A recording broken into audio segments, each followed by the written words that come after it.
Assalamualaikum warahmatullahi wabarakatuh. Saya Siti Nur Azirah binti Abdul Ghani, nombor menteri A174247, merupakan pelajar di bawah salian Dr. Fir Akhtar. Hari ini saya akan membentangkan kajian saya yang bertajuk Konsep Islam Rahmatul lil Alamin, Definisi Asas dan Prinsip. Objektif kajian ini adalah yang pertama, meneliti definisi Islam Rahmatul lil Alamin. Yang kedua, mengetahui asas-asas Islam Rahmatul lil Alamin. Yang ketiga, mengenal pasti prinsip-prinsip Islam Rahmatul lil Alamin. Metodologi kajian. Pengkaji menggunakan kaedah kualitatif dengan mengumpul data daripada artikel jurnal, prosedur, buku dan disertasi. Pengkaji juga menggunakan kaedah analisis dokumen dan literasi kepustakaan bagi menganalisis data-data yang diperoleh. Dapatan kajian yang pertama ialah definisi Islam Rahmatul lil Alamin. Islam Rahmatul lil Alamin ini bermaksud Islam adalah agama yang membawa rahmat dan kesejahteraan kepada seluruh alam, termasuk haiwan, tumbuh-tumbuhan, jin, khususnya umat manusia. Pernyataan Islam Rahmatul lil Alamin ini terkandung di dalam firman Allah SWT dalam Al-Quran, iaitu dalam surah Al-Anbiya ayat 107. "Wa ma arsalnaka illa rahmatan lil alamin."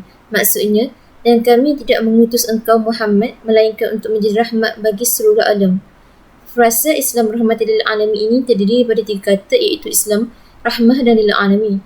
Pertama, kata Islam itu sendiri berasal daripada kata Aslama Yuslimu Salam, iaitu tuntut kepada perintah Allah SWT agar mencapai keselamatan dan kedamaian di dunia dan di akhirat. Manakala lafaz rahmah pula adalah masdar daripada perkataan rahimah yarhamu rahmah yang bermaksud kasih sayang. Lafaz lil alami bererti adalah untuk alam-alam.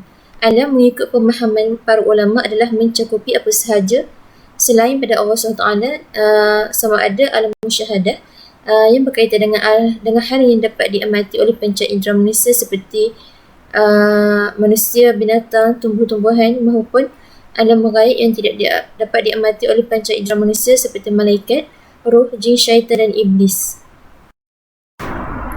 Dapatan kajian yang kedua adalah asas-asas Islam Rahmatul lil Alamin. Berdasarkan rajah ini, dapat dirumuskan bahawa terdapat 5 asas Islam Rahmatul lil Alamin. Yang pertama, Islam Rahmatul lil Alamin adalah satu prinsip yang mengutamakan pembangunan dan pengukuhan akidah dan syarak, yang mana ia berlandaskan kepada ajaran Islam yang dibawa oleh Rasulullah SAW. Kedua, bersikap tegas dalam melakukan sesuatu tindakan adalah salah satu pendekatan Islam Rahmatul lil Alamin. Rahmah tidak bererti membiarkan berlakunya maksiat atau kemungkaran atas nama kedamaian dan kasih sayang. Yang ketiga, konsep Islam Rahmatul lil Alamin seharusnya bersih dari sebarang toleransi terhadap apa jua elemen yang boleh menggugat kedudukan Islam sebagai satu agama yang suci, tak kira dalam aspek mana sekalipun. Keempat, meninggalkan sebarang bentuk elemen jahiliyah dalam kehidupan harian adalah salah satu prinsip Islam Rahmatul lil Alamin yang mesti ditegaskan oleh umat Islam kerana ia adalah bertentangan sama sekali dengan ajaran Islam. Kelima, mengukuhkan usaha dalam menyampaikan hidayah yang benar kepada orang ramai adalah teras dalam membangunkan konsep Islam Rahmatul lil Alamin kerana berdakwah merupakan suatu kewajipan ke atas setiap individu Muslim. Hasil dapatan kajian yang ketiga ialah prinsip-prinsip Islam Rahmatul lil Alamin. Berdasarkan rajah ini, dapat dirumuskan bahawa terdapat 6 prinsip Islam Rahmatul lil Alamin. Prinsip yang pertama ialah prinsip berperkemanusiaan al-insaniyah. Syariah Islam adalah sesuai dan selaras dengan kemampuan dan keperluan manusia. Insaniyah dalam Islam bermakna bahawa tidak ada ajaran di dunia ini yang lebih lengkap, sempurna dan komprehensif menjelaskan tentang hakikat kehidupan manusia selain syariah Islam. Tidak ada ajaran Islam yang bertentangan dengan kemanusiaan dan tidak ada syariah yang mengandungi kemaslahatan manusia, kerana syariah Islam tidak diciptakan oleh Allah dengan sia-sia tanpa ada manfaat dan tujuannya. Prinsip yang kedua ialah global, al-alamiyah. Syariah Islam bersifat mendunia, tidak dibatasi oleh geografi wilayah tertentu, suku, ras dan bahasa tertentu atau iklim serta geopolitik tertentu. Syariah Islam terpakai untuk seluruh alam dan seluruh manusia yang mahu menerimanya. Globalisasi syariah Islam mengajarkan persaudaraan dunia itu dengan mengajarkan tolong-menolong sesama manusia untuk tujuan kemaslahatan tanpa memandang suku, ras, agama, warna kulit dan bangsa serta mengharamkan pemusuhan antara bangsa manusia. Prinsip yang ketiga ialah komprehensif asyumul. Keseluruhan syariat Islam adalah meliputi seluruh aspek kehidupan manusia dan ia berlaku dan relevan untuk setiap tempat, waktu dan iklim. Islam tidak membuat pembahagian atau batasan ajarannya pada dimensi atau bidang tertentu dalam kehidupan manusia, kerana syariat Islam berasal dan bersumber daripada Allah SWT. Syumuliah syariat Islam bermaksud Islam mengatur semua dimensi diri manusia dalam hubungannya dengan Allah SWT dan hubungannya dengan manusia lainnya. Prinsip yang keempat ialah realistik al-waqi'iyah. Syariat Islam bersifat mampu memahami dan mengerti keadaan fitrah dan kudrat manusia sebagai makhluk yang lemah dan terbatas. Waqi'iyah ajaran Islam dalam aspek ibadah telah melahirkan keringanan, rukhsah, ketika manusia tidak mampu melaksanakannya dalam situasi tertentu. Allah SWT memberikan kemudahan kepada manusia untuk melaksanakan perintah dan larangannya sesuai dengan kemampuan manusia agar manusia tidak lari dari menyelesaikan kewajipannya. Prinsip yang kelima ialah toleransi dan memudahkan as-samhah dan at-taysir.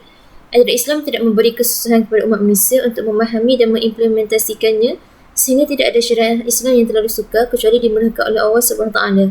Ini bukan bererti semua ajaran syariat Islam seluruhnya itu mudah, kerana tidak logik pada akal fikiran manusia.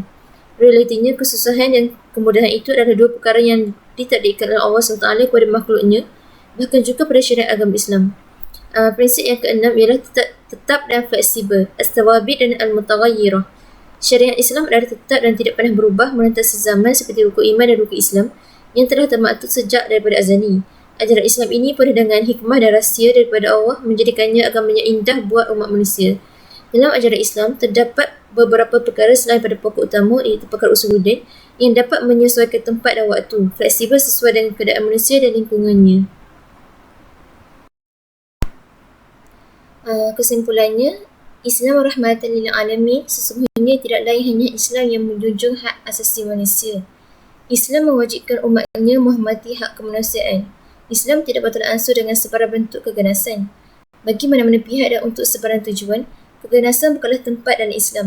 Islam juga tidak bertolak ansur dengan sebarang usaha untuk memperjuangkan kebenaran dengan memudaratkan diri sendiri atau orang lain seperti membunuh diri, mengebuk untuk memperjuangkan sesuatu yang lebih ideal.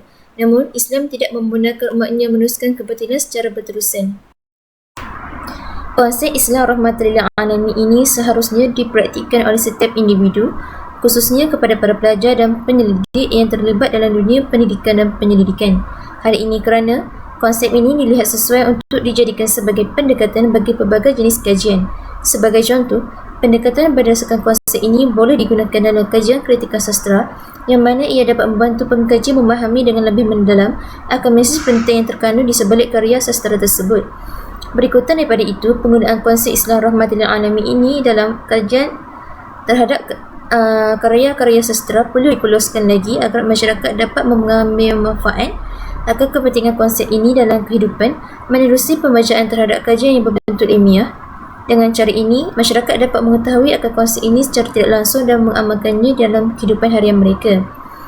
Itu sahaja daripada saya. Sekian, terima kasih.